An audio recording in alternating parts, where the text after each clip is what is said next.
Badan Pusat Statistik mencatat selama 15 tahun terakhir, serapan tenaga kerja di sektor formal terus menyusut. Generasi Z semakin sulit mendapatkan kerja di sektor formal dibandingkan generasi sebelumnya. Pernahkah Anda bertanya-tanya, mengapa saat ini semakin banyak lulusan sarjana, namun mencari pekerjaan formal rasanya justru semakin sulit? Apakah gelar pendidikan tinggi otomatis menjamin kita mendapatkan pekerjaan yang layak?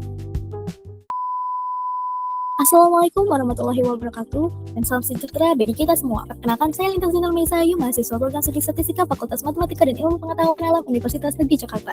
Pada kesempatan kali ini, untuk memenuhi tugas akhir semester mata kuliah ekonometrika yang diampu oleh Ibu Yeti Lasuti, saya akan mempresentasikan hasil penelitian mini saya yang berjudul Peran Tingkat Kemiskinan, Pendidikan Tinggi, dan Partisipasi Angkatan Kerja sebagai Penentu Pekerja Sektor Formal di Indonesia tahun 2025.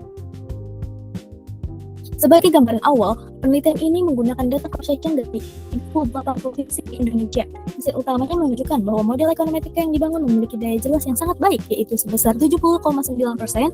Dari 3 variabel yang diuji, terdapat 2 variabel yang terbukti signifikan secara parsial dan seluruh variabel terbukti signifikan secara simultan. Bagaimana rincian analisisnya? Mari kita bahas lebih dalam.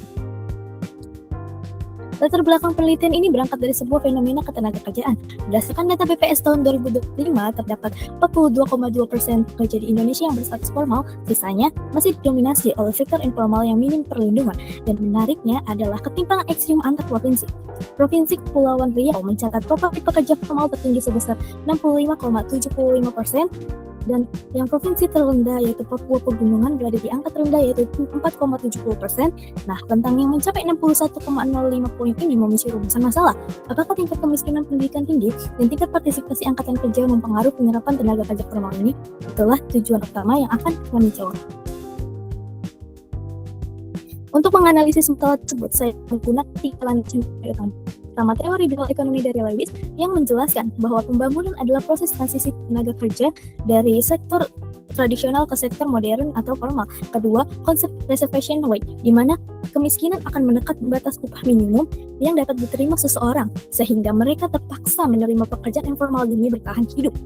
Lalu yang ketiga, teori human capital dari Berker yang menyatakan bahwa investasi pendidikan tinggi seharusnya meningkatkan akses ke sektor formal. Namun dengan catatan jika kapasitas industri memadai, jika suplai tenaga kerja tidak seimbang dengan lapangan pekerjaan, maka akan memunculkan fenomena dual labor market di mana kelebihan pekerja akan tumpah ke sektor sebaliknya, yaitu sektor informal.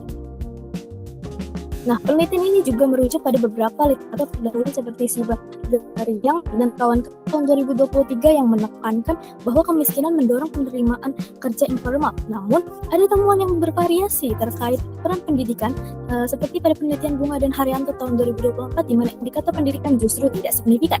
Celah atau gap penelitian inilah yang akan saya perdalam dengan menggunakan data cross-section terbaru tahun 2025 yang mencakup keseluruhan, yaitu 38 provinsi di Indonesia termasuk 4 provinsi hasil pemekaran baru di Papua. Nah, berdasarkan teori tersebut, saya menyusun rangka pemikiran 3 hipotesis utama. Hipotesis pertama atau H1, tingkat kemiskinan diduga berpengaruh negatif terhadap proporsi pekerja formal. Lalu hipotesis kedua atau H2, angka partisipasi kasar atau APK perguruan tinggi diduga berpengaruh positif. Dan hipotesis yang ketiga yaitu tingkat partisipasi angkatan kerja atau TPAK diduga berpengaruh negatif. Akibatnya, meluapnya suplai tenaga kerja yang melebihi kapasitas daya terserap industri formal. Nah, dalam penelitian ini saya menggunakan data sekunder yang bersumber dari publikasi resmi BPS, yaitu Survei Angkatan Kerja Nasional atau Sakernas dan Survei Sosial Ekonomi Nasional atau Susenas tahun 2025. Nah, model ekonometrika yang digunakan adalah regresi linear berganda yang diestimasi dengan metode ordinary least square atau OLS. Berdasarkan teori Markov, model ini wajib melalui serangkaian uji asumsi klasik, yaitu di sini ada uji normalitas, multikolinearitas, heteroskedasitas, dan juga spesifikasi model agar parameter yang dihasilkan bersifat blue atau best linear unbiased estimator. sebelum masuk ke regresi, mari kita lihat statistik deskripsi datanya. Rata-rata pekerja formal atau Y di Indonesia adalah 40,94% dengan variasi data yang cukup lebar. Di sisi lain, rata-rata kemiskinan atau X1 berada di angka 10,61%, lalu APKPT X2 yaitu rata-ratanya sebesar 33,56% dan TPAK atau X3-nya rata-ratanya itu adalah 70,52%. Data ini menunjukkan keragaman kondisi sosial ekonomi di tiap provinsi yang sangat menarik untuk dimodelkan. Nah, untuk melihat indikasi awal, saya membuat scatter plot. Dapat dilihat yang dengan jelas terdapat garis tren menurun pada hubungan antara kemiskinan X1 terhadap pekerja formal atau Y, begitu pula dengan TPAK yaitu X3 yang trennya juga negatif. Namun sebaran pada APKPT X2 tampak sangat menyebar, di mana tidak membentuk pola yang solid. Nah, untuk membuktikan signifikasi secara statistik, kita akan beralih ke hasil estimasi regresi. Nah, berikut adalah hasil estimasi menggunakan strata. Persamaan regresi ini yang terbentuk adalah Y sama dengan 115,1 dikurang 0,96 dikalikan dengan X1 ditambah 0,07 X2 dikurang 0,95 X3. Nah, dari tabel ini kita bisa lihat nih secara sekilas bahwa kemiskinan dan TPAK memiliki p-value 0,00 yang berarti sangat signifikan, sedangkan APKPT ini memiliki p-value 0,479 yang berarti tidak signifikan.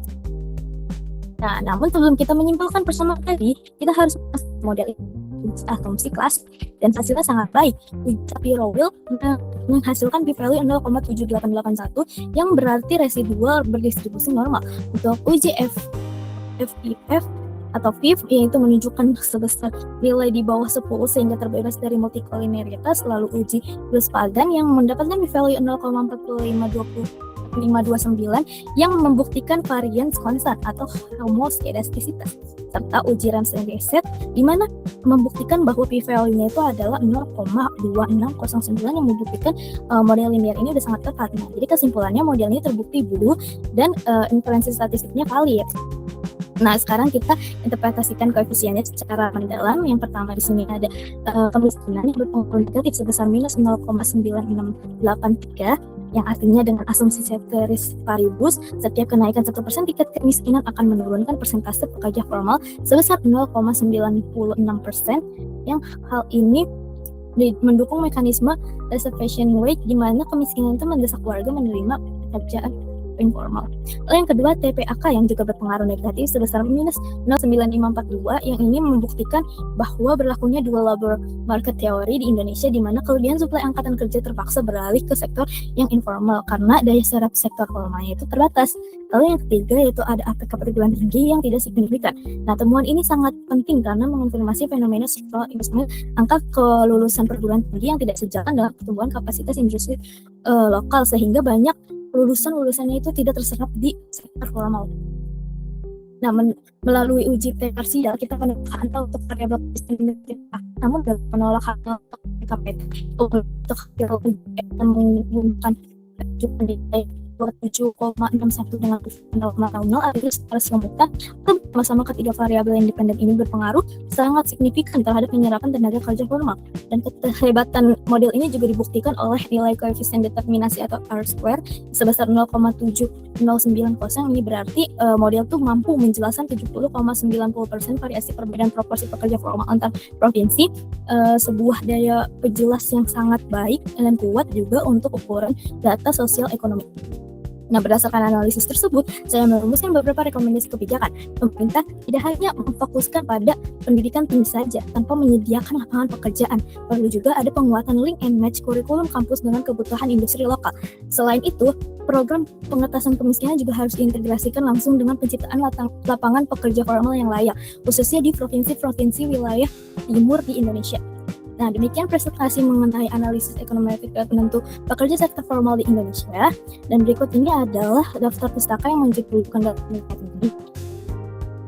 Saya mengucapkan banyak terima kasih kepada Bu Yeti dan juga mohon maaf atas kekurangannya. Semoga penelitian ini memberikan wawasan yang bermanfaat. Akhir kata, wassalamualaikum warahmatullahi wabarakatuh.